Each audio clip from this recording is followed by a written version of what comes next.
പശ്ചിമ ബംഗാളിലൊരു വലിയ രീതിയിലുള്ള പ്രശ്നം ഉടലെടുത്തിരുന്നു.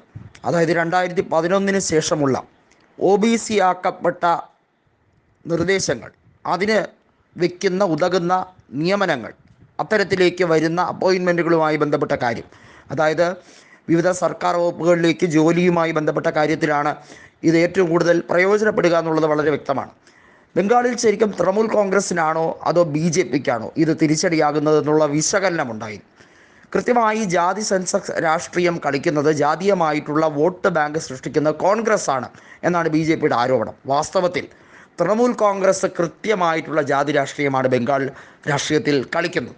ന്യൂനപക്ഷ ഏകീകരണം അവിടെ തൃണമൂൽ കോൺഗ്രസ് നടപ്പിലാക്കുന്നു എന്ന രീതിയിലേക്ക് കൊണ്ടുവരാനും, കോൺഗ്രസിനെ നിശിതമായി വിമർശിച്ച് BJPയുടെ ബി ടീമാണ് തൃണമൂൽ കോൺഗ്രസ്സുകാരെ തിരഞ്ഞുപിടിച്ച് തോൽപ്പിക്കാനാണ് കോൺഗ്രസ് സ്ഥാനാർത്ഥികളെ നിർത്തുന്നത് എന്ന രീതിയിലുള്ള പ്രചരണം നടത്താനാണ് മമതാ ബാനർജി അവിടെ ശ്രമിച്ചുകൊണ്ടിരിക്കുന്നത്. നമുക്കറിയാം, ഇപ്പോഴത്തെ എക്സിറ്റ് പോൾ സർവേ ഫലങ്ങളിലെല്ലാം തന്നെ 42-ൽ 20-ലധികം സീറ്റുകൾ BJP നേടിയെടുക്കുന്ന ഒരു രാഷ്ട്രീയ രീതിയിലേക്ക് വന്നിരിക്കുകയാണ്. BJPക്ക് വളരെ ഷുവറായിട്ടുള്ള സീറ്റുകളായി മാറിക്കഴിയാൻ കാരണമുണ്ട്.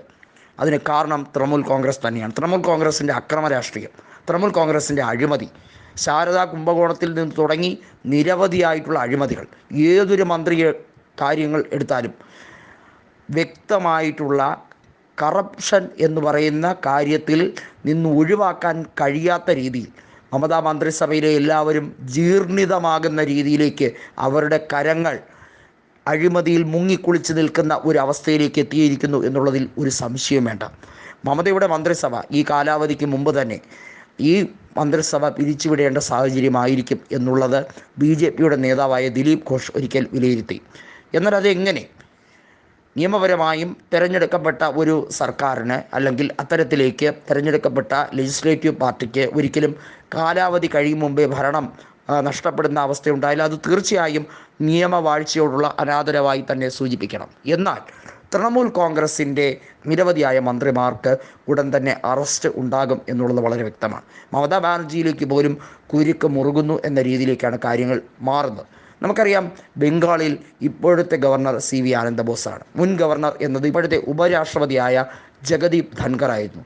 ജഗദീപ് ധൻഖർ ഒരു കാര്യം കൃത്യമായി പറഞ്ഞു: മമതാ ബാനർജിയുടെ ഈ രാഷ്ട്രീയത്തിന് അല്പായുസേ ഉള്ളൂ എന്ന് അദ്ദേഹം ഒരിക്കൽ കൃത്യമായി തന്നെ വിശദീകരണം നടത്തിയ ഒരു സാഹചര്യമുണ്ടായിരുന്നു. ഇതിൽ നിന്ന് വ്യക്തമാണ് മമതാ ബാനർജിയുടെ രാഷ്ട്രീയം അക്രമ രാഷ്ട്രീയമാണ്. ഇന്ത്യ മുന്നണിയുമായി ഒരു രീതിയിലും ടൈപ്പ് ഉണ്ടാക്കാൻ അവർ ആഗ്രഹിക്കുന്നില്ല എന്നുള്ളത് മാത്രമല്ല, അവർ മറ്റൊരു രീതിയിലുള്ള അക്രമവാസനയാണ്. അത് കൃത്യമായും തടയാൻ വേണ്ടി തന്നെയാണ് കോൺഗ്രസ് തീരുമാനം. കോൺഗ്രസ്സിന് BJP എന്ന പോലെ തന്നെയാണ് തൃണമൂൽ കോൺഗ്രസ്. രണ്ടും പരസ്പര വൈരികൾ എന്ന രീതിയിലല്ല കോൺഗ്രസ് കാണുന്നത്.